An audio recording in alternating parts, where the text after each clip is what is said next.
It was a quiet Sunday afternoon, the kind where the light comes through the curtains just right, and everything outside feels suspended in a slow-motion hush. I had just finished watering the plants on the windowsill, the ones that somehow survived my neglect over the years.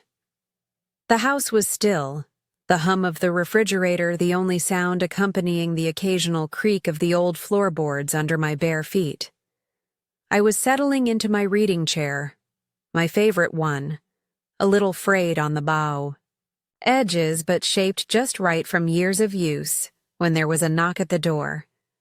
Not loud, just a soft, unsure knock. I wasn't expecting anyone, so I assumed it was someone from the neighborhood, maybe a package delivery I had to sign for. When I opened the door, I saw Michael, my neighbor's son. He was standing there in a faded hoodie and jeans, a little fidgety, holding a notebook under his arm.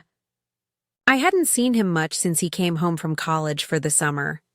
He was always polite but quiet, the kind of boy who kept his eyes down and said, "Ma'am," even when you told him not to. "Hi, Mrs. Parker," he said, glancing up at me with those shy brown eyes. I smiled.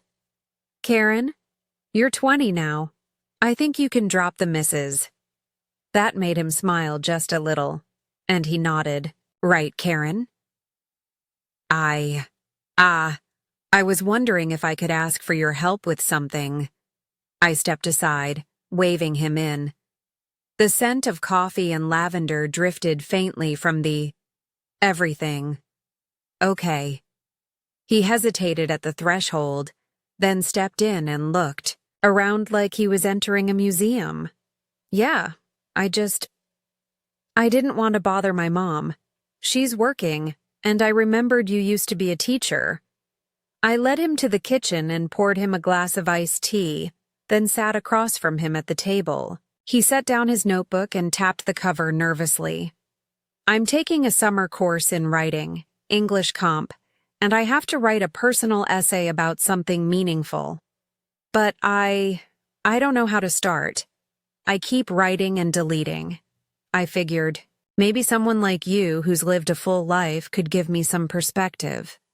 That caught me off guard. I hadn't thought of myself as someone people turn to for wisdom. I was retired and widowed, and mostly spent my time talking to my plants or the checkout girl at the market.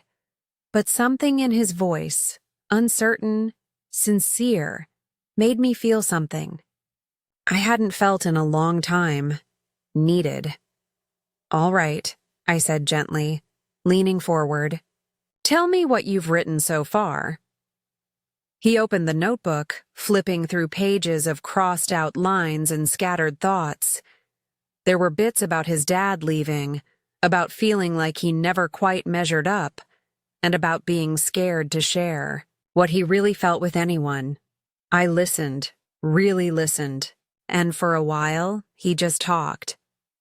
The conversation moved from his class to things I never expected he'd share with me. How isolated he'd felt since high school. How he didn't feel like he belonged anywhere, not even with his friends. As he spoke, I found myself watching him differently. Not as the awkward teenager I used to wave to from across the fence, but as someone slowly peeling back layers, allowing himself to be vulnerable. His voice was steady, but his hands trembled slightly as he turned a page. I reached out instinctively, resting my hand on his, just for a second. A gesture of comfort. Maybe more. He looked at me, his eyes filled with something between gratitude and confusion. And I realized how long it had been since someone looked at me like that, like I had something inside worth holding on to. Not just a neighbor, not just an older woman who knew how to make good pie or remembered everyone's birthday, but a person, a soul. There was a pause in the room, soft and still, the kind of pause where a single breath can shift everything. I pulled my hand back slowly and smiled, breaking the silence. "You're not as lost as you think," I said. "You just haven't told your truth yet." He nodded, swallowing hard. "How do I even begin?" "You begin," I said. "Right here. With this moment. With honesty." We spent the next hour writing together. I told him stories from my past, not all of them pretty, but all of them true. He listened, really listened, and I could see his confidence building with each sentence he wrote. It wasn't just about the assignment anymore. It was about something deeper, a connection forming. When he stood to leave, the sun had started to dip, casting a golden hue across the hardwood floor. He turned to me at the door and said, "Thank you, Karen. You don't know how much this meant." And I knew somehow this wouldn't be the last time he came over. Not just for help with homework, but for something neither of us fully understood yet. And maybe that was okay. Because sometimes the moments that changes the most don't come with fanfare. They come quietly. With a knock at the door, the next time Michael came by, it was raining. A soft, steady drizzle, the kind that made everything smell like earth and memory. I had just lit a cinnamon candle in the living room and was halfway through folding a basket of laundry when I heard the knock again, gentle, like last time. But this time, I already knew who it would be. I opened the door, and there he was, hoodie pulled over his head, drops of rain dotting his sleeves. He gave me a sheepish smile. "Sorry, I should have called first." "It's fine," I said, stepping aside. "You're always welcome." He took off his shoes at the door and looked around, as if checking to make sure nothing had changed. I don't know why, but something in his presence calmed the space around him. Maybe it was the way he moved slowly, thoughtfully, or the way his eyes scanned the room like he was soaking in something more than furniture and walls. "I brought something," he said, unzipping his backpack. "I wanted to show you the essay."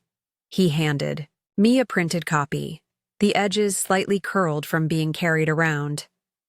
I sat down on the couch and began to read. It was beautiful. He wrote about our first conversation, about the iced tea, the way I listened, the stories I shared. He even mentioned the light that came in through my kitchen window and how it made him feel like time had stopped. But what struck me the most was the honesty in his words. He wrote about feeling seen, really seen, for the first time in a long while. When I looked up, he was watching me. His expression was unreadable, somewhere between hope and worry. "You have a voice," I said, my fingers still on the page. "A real one, and it matters." He exhaled, shoulders relaxing. I was scared to turn it in. I didn't know if it was too personal. "Personal is good," I said.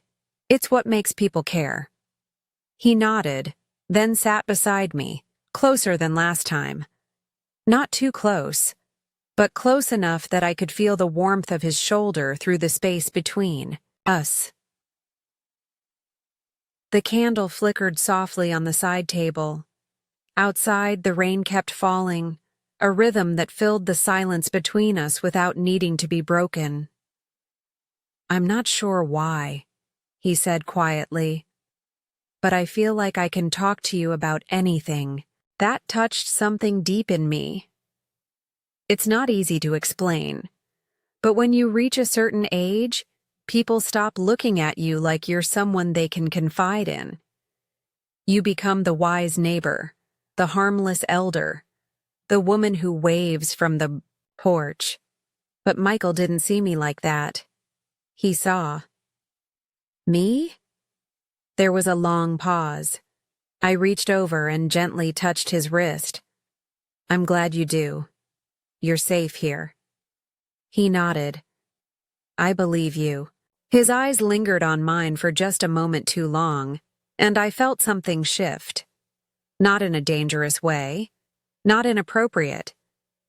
Just unspoken awareness. A line we hadn't crossed.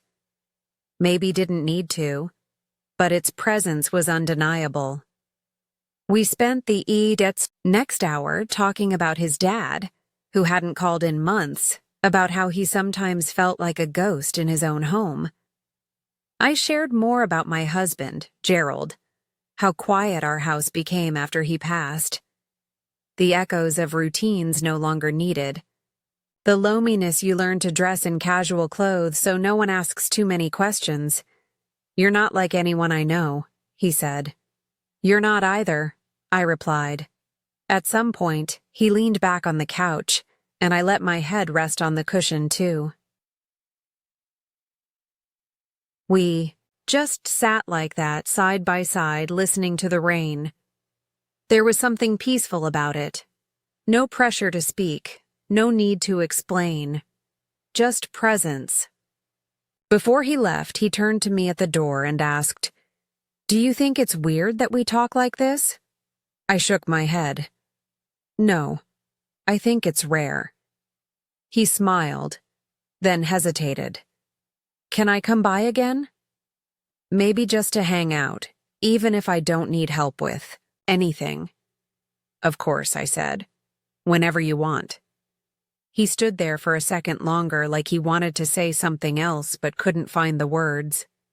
Then he left, the sound of the rain swallowing his footsteps as he disappeared into the misty evening. I stood at the door for a long while after, wondering what exactly this was becoming.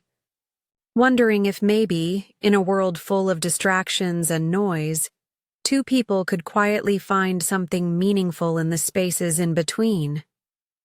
I didn't have the answer yet. I knew it wasn't the end of the story, not by far. The days that followed settled into an unexpected rhythm. Michael would stop by every few afternoons, sometimes with a notebook, sometimes with nothing but that quiet presence of his that somehow filled the entire room. I didn't question it. Not at first. There was a comfort to it, like hearing a familiar stomp on the radio when you didn't even realize you needed it. One Tuesday evening, I was in the kitchen making pot roast when I heard the now familiar knock. I didn't rush. I didn't have to. When I opened the door, there he was, hands in his pockets, hair tousled by the breeze, and that soft look in his eyes I'd come to recognize. He looked older lately, more sure of himself somehow, but still carried that boyish uncertainty in the way his shoulders slouched just slightly. "Smells good," he said, stepping inside. I didn't mean to interrupt dinner. "You didn't," I said, smiling. "I made too much anyway. Sit, you're staying." He didn't argue. We fell into an easy rhythm, me stirring at the stove, him leaning against the counter, talking about his class, his mother's job stress, his uncertainty about what came next in life. And I listened, offering what thoughts I could, though I didn't pretend to have all the answers. Dinner was quiet, warm, and comfortable. He complimented my cooking, said it reminded him of how his grandmother used to cook when he was little.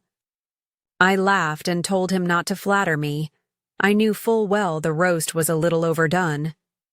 After we finished, I made tea, and we moved to the couch. It was late now, the soft hum of crickets sneaking in through the cracked window.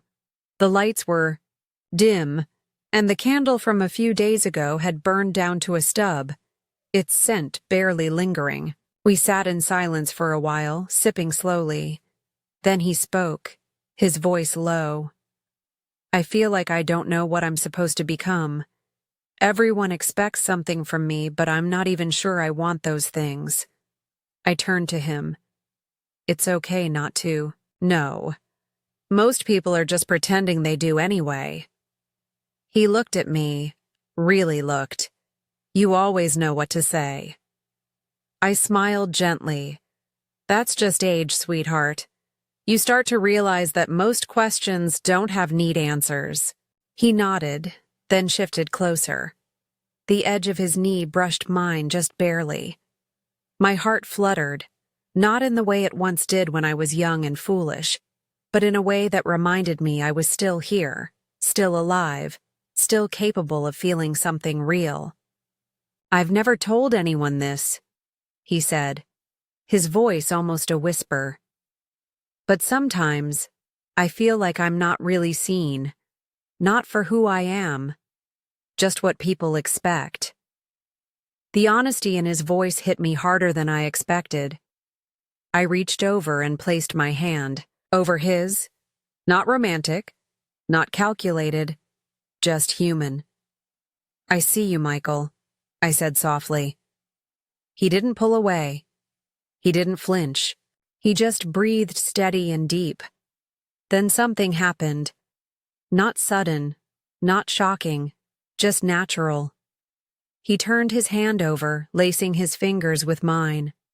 Our eyes met, and for a long moment, neither of us said a word. There was no fear, no confusion, just presence. I could have pulled away.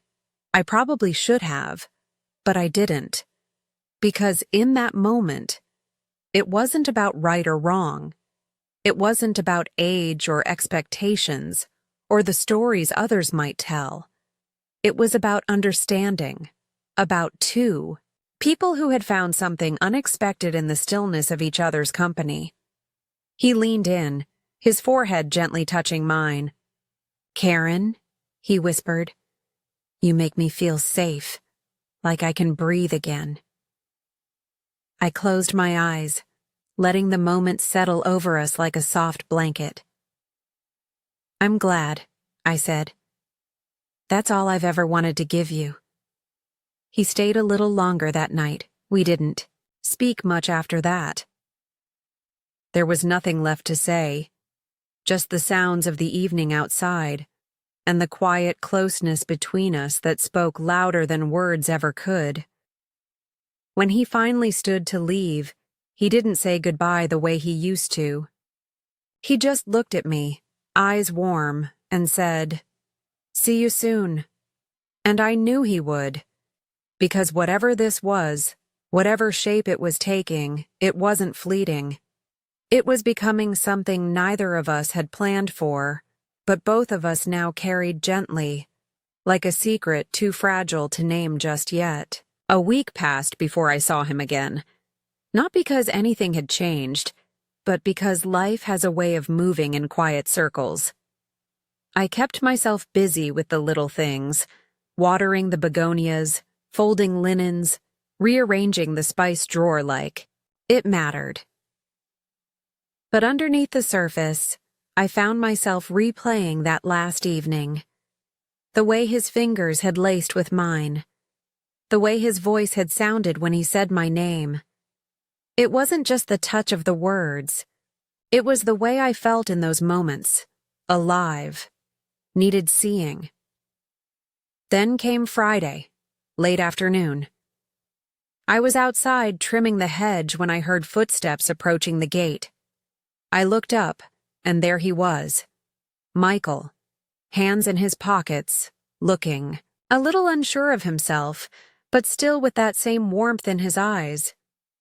"I didn't know if you'd want to see me," he said. I wiped my hands on my apron and smiled. "Of course I do. Come in." We sat on the back porch, the sun dipping low, casting long shadows across the lawn. He seemed different that day, quieter, more thoughtful. "I've been thinking a lot," he said, "about the other night, about us." I nodded slowly, my hands wrapped around a glass of water, condensation dripping down my fingers. "It's all right," I said gently. "You don't have to explain anything. But I want to," he said quickly. "I don't want this to feel like something we tiptoe around." He paused, looking down at his hands. "I've felt more like myself around you than I have in years. You don't touch me. You don't treat me like I'm just some confused, Kid, you're not a kid, Michael, I said quietly. He looked up. And you're not just some neighbor who helped with homework. I see you too. And I've come to care about you. A lot. My breath caught slightly. I hadn't expected him to say it so plainly. And yet, hearing it, I didn't feel fear or hesitation. I felt peace. Michael, this connection we have, it's real. But it's delicate and complicated. The world may not understand it. I don't care what the world thinks, he said, his voice steady now. All I know is, when I'm here, when I'm with you, I feel calm. I feel like I belong somewhere. There was silence again, but this time it wasn't awkward. It was thoughtful, grounded. I reached out and gently took his hand. Not with urgency, not with possession, but with something deeper: respect, understanding. I care about you too, I said. But what matters most to me is that you keep growing, that you become who you're meant to be. He squeezed my hand, his thumb brushing gently against mine. I think I'm already starting to. That evening, we didn't cross any lines. There was no need. We sat together as the sky turned pink and gold, as the breeze carried the scent of blooming jasmine, as the porch light flickered on. We talked about his writing, about my old travel stories, about the strange, beautiful ways life connects people when they least expect it. When it was time for him to go, he stood slowly, reluctantly. I'll be back, he said. I smiled. I know. He walked down the garden path, turning back just once with a quiet smile, then disappeared into the twilight. I stood there for a long time after, watching the last light fade behind the trees. And for the first time in a while, I didn't feel alone. Because what we had found, whatever name it might carry, was real. Not dramatic, not scandalous, just human. It was a reminder that even after decades of living, new chapters can still begin. That connection doesn't care about age or expectation. It cares about presence, about listening, about being brave enough to let someone see you, and being brave enough to see them too. That's what Michael gave me. Not a spark, but a quiet fire that reminded me I still had so much left to feel.